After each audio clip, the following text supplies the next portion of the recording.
آپ کے ساتھ کبھی ایسا ہوا ہوگا کہ اچھے گریڈز آنے کے باوجود یا ڈگری کے بعد ایک اچھی جاب ملنے پر آپ یہ سوچتے ہوگے کہ باس کو پتہ نہ چل جائے کہ مجھے اصل میں یہ کام نہیں آتا، یا پھر پروموشن ملنے کے بعد آپ محسوس کرتے ہو کہ میں اس پوزیشن کے تو لائق ہی نہیں تھا، بس قسمت نے مدد کی ہے میری۔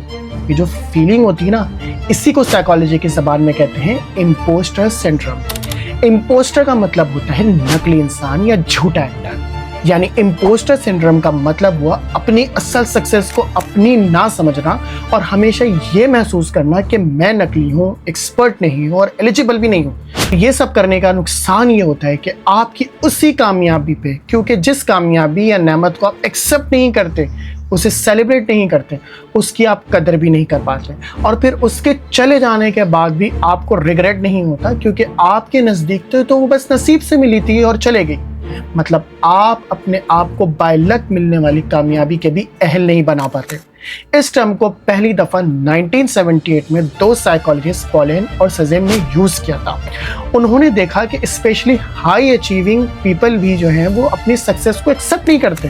ایک ریسرچ کے مطابق تو دنیا بھر کے تقریباً 70% پروفیشنلز اپنی لائف میں کبھی نہ کبھی امپوسٹر سنڈروم کا شکار رہتے ہیں۔ ایون گھر میں بھی ماں باپ اپنی پیرنٹنگ کو انڈر اسٹیمیٹ کرتے ہیں اور کہتے رہتے ہیں کہ شاید ہم ہی اچھے والدین ثابت نہیں ہو سکے۔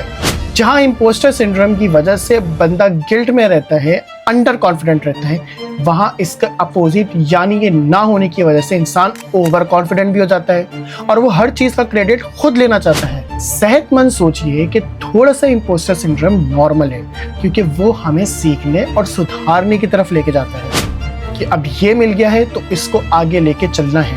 اللہ بھی سورہ ابراہیم میں فرماتے ہیں، اور جب تم شکر ادا کرتے ہو تو میں تمہاری نعمت اور بڑھاتا ہوں۔ یعنی جو کچھ آپ کو ملا ہے، چاہے محنت سے یا نصیب سے، اس کو ایکسیپٹ کرنا اور اسے سیلیبریٹ کرنا، اللہ سے مزید اس میں برکت کی خواہش رکھنا، یہ شکر ہی ہے۔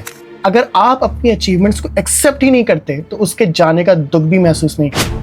جب ایک صحابی آپ صلی اللہ علیہ وسلم کے پاس آئے تھے اور فرمایا تھا کہ میں بہت عیب والا انسان ہوں، تو آپ صلی اللہ علیہ وسلم نے جواباً کہا تھا کہ جب اللہ نے تمہیں عزت دی ہے تو اپنے آپ کو ذلیل نہ سمجھو۔ یہ اصل میں وہی مائنڈ سیٹ ہے جو آپ کو آپ کی قدر نہیں کروا پاتا۔ اور علامہ اقبال نے عوام کو، امت کو شعور دینے کے لیے شاید شعری انداز میں اسی لیے کہا تھا کہ خودی کو کر بلند اتنا کہ ہر تقدیر سے پہلے خدا بندے سے خود پوچھے، بتا تیری رضا کیا ہے۔ آپ بتائیے کہ انسان کے اندر کتنا امپوسٹر سنڈروم ہونا چاہیے جو اس کو اوور کانفیڈنٹ ہونے سے بچا کے رکھے، اور کیا آپ کو کبھی ایسی کامیابی ملی ہے جو آپ کو لگتا ہے کہ آپ کی محنت سے زیادہ تھا اور صرف نصیب کی وجہ سے ملی؟